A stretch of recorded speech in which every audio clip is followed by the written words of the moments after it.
The entire province of Quebec is under an open fire ban, and Kahnawà has followed suit. Fire Chief David Scott explains.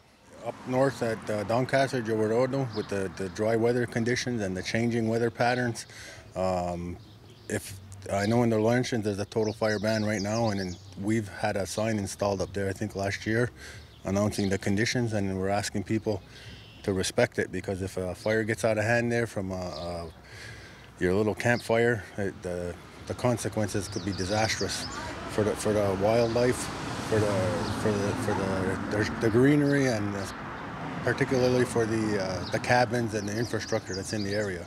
By the time anybody gets up there to respond, it's going to be long gone, and it'll be spectacular if it gets out of hand. And the same goes for here in Kahnawà.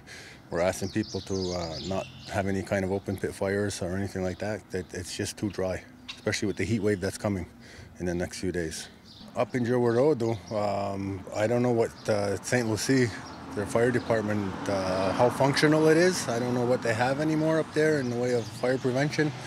And if it gets to be spectacular and they call us, we're not trained and specializing in forest fires, and for us to go up there would take a while for us to get up there, and then to get the resources in place with stop food and that, we'd have to start contacting people. We have to have, it would either be trucks or it would be tanker planes, or it becomes a whole different beast and a whole different scenario for us to.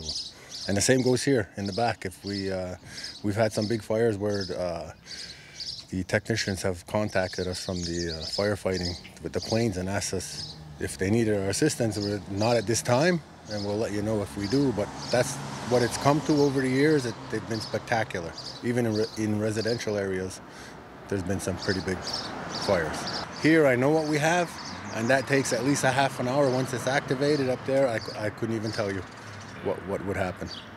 Everything, the trees, if it gets into the trees, the underbrush, the cabins, it's just gonna go smolder, and it's gonna go.